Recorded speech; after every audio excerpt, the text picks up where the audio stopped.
Lalu di sebelahnya ada lukisan yang dibuat oleh seniman Jawa Barat.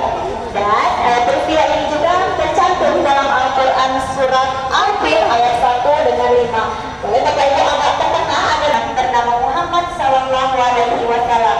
Yang kelahirannya ini sudah tertulis dalam kitab-kitab sebelumnya. Boleh dilihat di sebelah sini. Di bagian sini ada silsilah dari Nabi Muhammad Sallallahu Alaihi Wasallam bin Abdullah bin Abdul Muttalib bin Hashim bin Abdul Manaf bin Qusay. Ada juga silsilah dari istrinya Khadijah binti Khuwailid dan Fatimah dan juga cucu-cucunya Hasan Husain. Di mana pun kita nanti.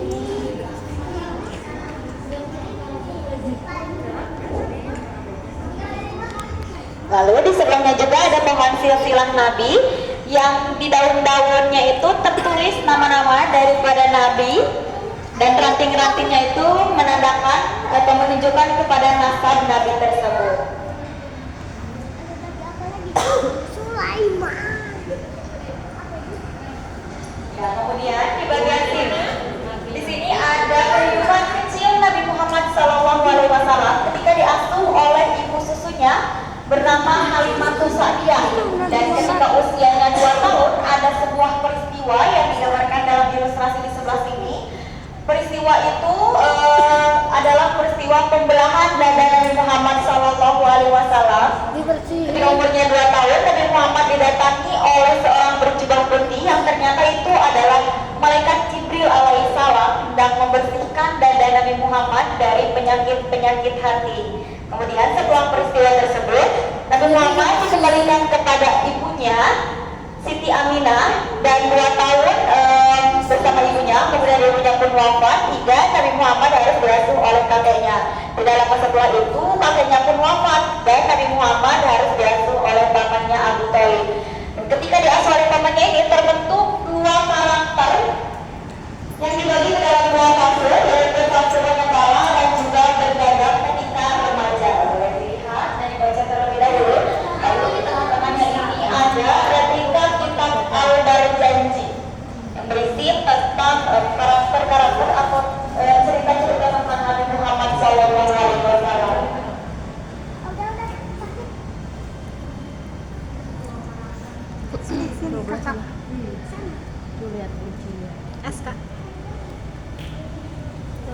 Ya, di sebelah sini ada pernikahan Nabi Muhammad dengan Siti Khadijah. Abang pernah Ini ada media interaksi yang bisa digunakan oleh pengunjung. Boleh silakan coba digeser-geser saja.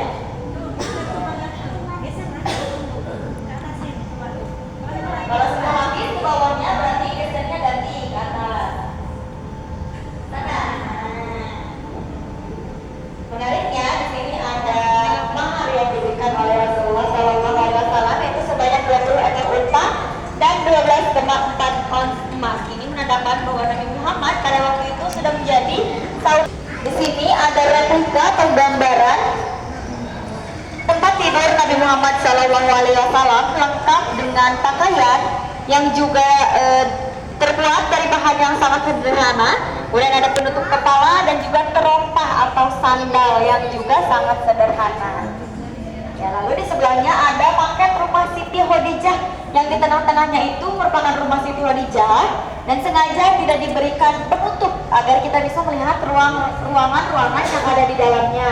Seperti tempat lahirnya Siti Fatimah, menandakan kesederhanaan dari Rasulullah SAW karena barang-barangnya itu hanya terbuat dari tanah liat dan juga anyaman. Cikal bakal Mekah yang mana pada saat itu pada waktu dulu merupakan tanah yang sangat tandus dan barulah ketika zaman Nabi Ibrahim ada kehidupan. Dan ini merupakan paket Masjidil Haram ketika era perang dari berbagai suku. Tuh lihat Ka'bah deh, Ka'bah yang mana coba? Yang mana? Oh yang tuh ada tulisan sebelah sini deh, sumur Zam-Zam tuh.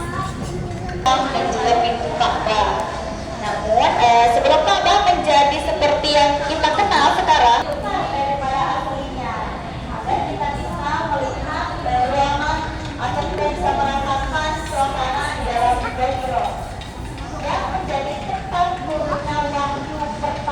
yang berganti. Dah akan rese.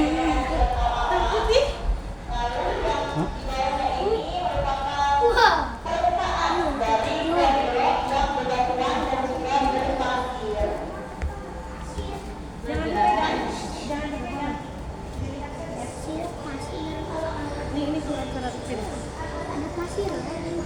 Besok lihat ke depan. Nanti giliran.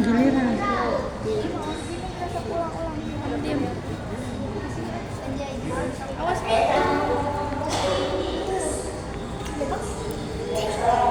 Sini, Bro. Sembunyi-sembunyi ini, Rasulullah hanya mampu mengislamkan 40 orang, dan 10 orang pertamanya itu disebut dengan as-sabiqun al-awwalun. Di surat ini ada anak-anak yang mau berfoto ataupun membaca di sebelah kiri.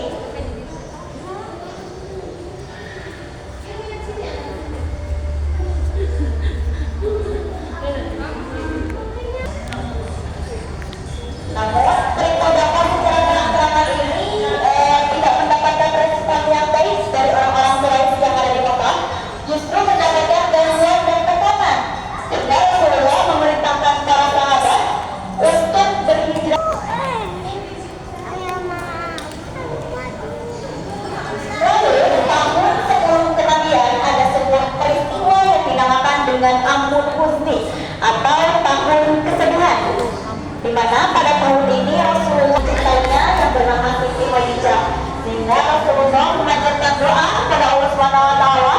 Di antara doanya bisa dibaca sebelah kanan, dan Rasulullah juga mengatakan bahwa wanita terbaik yang pernah ada yaitu Maryam putri Imran dan Khadijah. Adik-adik cici yang paling depan dulu.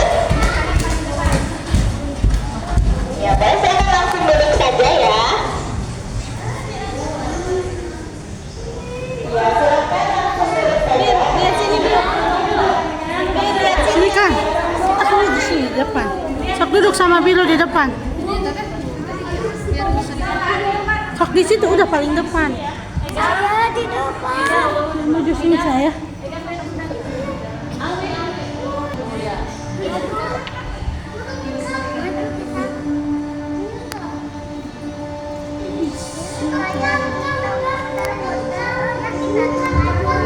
Ayo kita ke Mekah, lihat ada Ka'bah.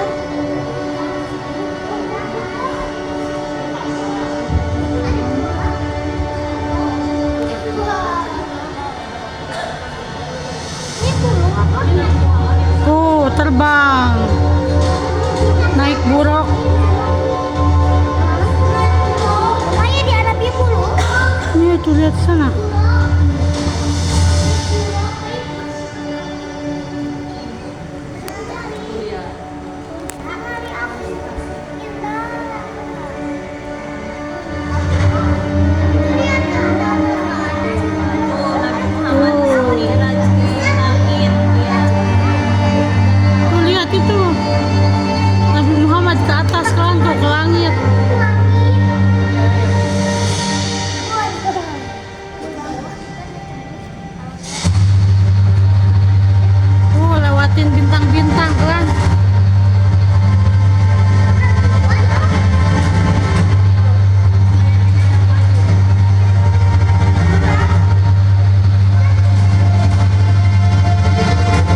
Matak maksimal 20 orang oke.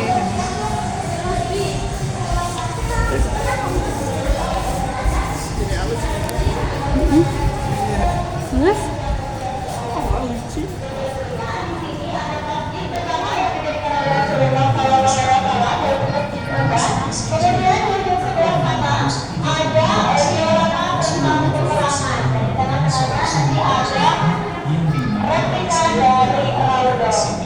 Silahkan untuk berkeliling secara mandiri.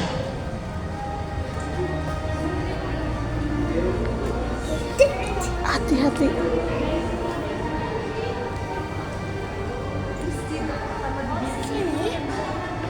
Kesini ada bah. Kesini ada. Apa kesini? Iya.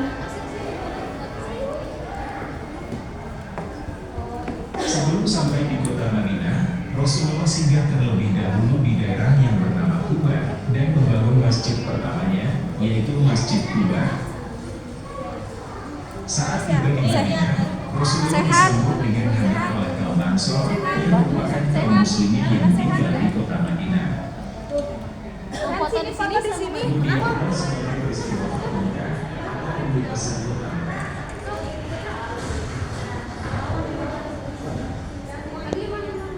di tahun ke-10 Hijriah, Rasulullah mengajak 120.000 jamaahnya untuk melakukan haji perpisahan yang juga merupakan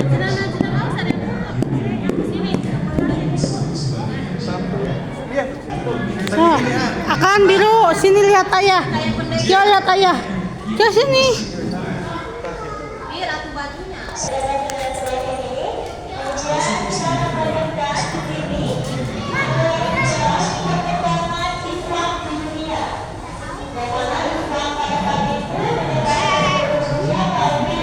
Perdagangan dari berbagai negara, kayu manis, dan juga kayu sutra.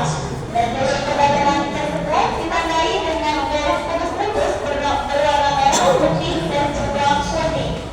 Lalu menyebarlah Islam hingga ke Indonesia. Di sebelah sini kita akan melihat masuknya Islam ke Indonesia dengan melalui beberapa jalur. Salah satunya tadi jalur perdagangan, ada pernikahan, pendidikan, dan juga akulturasi budaya. Ini merupakan peta ketika Islam masuk ke Indonesia dimulai dari Pulau Sumatera yang awalnya itu dari Aceh hingga yaitu melalui Cirebon. Ya, awalnya itu dari Cirebon melalui pelabuhan yang pada waktu itu ada Haji Purwa atau Pangeran Bratajaya dan juga Sultan Hidayat atau Sunan Gunung Jati.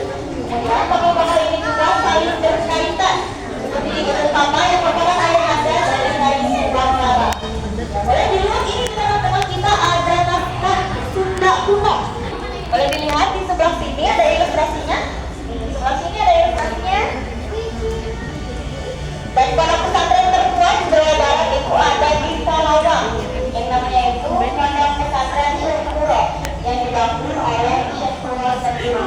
Ada juga Pondok Pesantren Godok yang dibangun oleh Raden Kian Santang. Di sebelah sini ada nama-nama tokoh yang berpengaruh atas persebaran Islam di Jawa Barat dari dulu hingga sekarang. Boleh kesini dulu ya. Yang bisa diterangkan oleh Adik tadi. Silahkan dicoba. Nih, aku masih tahu dulu ya.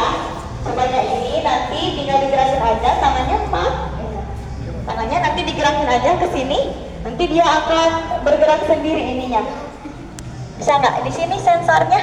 Nah, maaf Ibu. Masih. Ya, satu-satu, pelan-pelan. Sensornya ada di bawah, jadi tangannya jangan terlalu jauh dari sensor.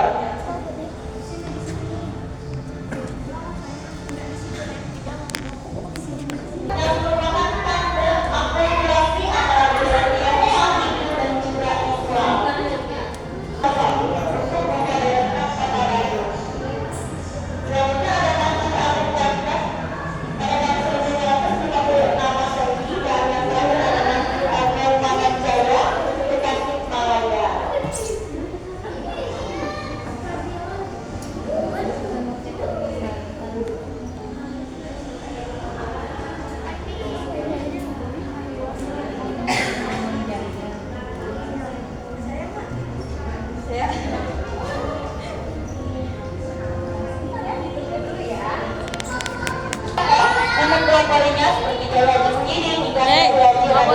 Nawawi. Lalu di sebelah kita ini ada diorama tentang perjuangan rakyat Jawa Barat ketika melawan penjajahan Belanda. Di sana ada karung-karung yang di dalamnya itu berisi rempah-rempah yang ada cap VOC-nya. Lalu ini ada bambu runcing yang digunakan sebagai senjata masyarakat Indonesia pada waktu itu. Lalu ini ada gambaran suasana pengaji pada zaman dulu. Iya, tidak boleh disentuh ya.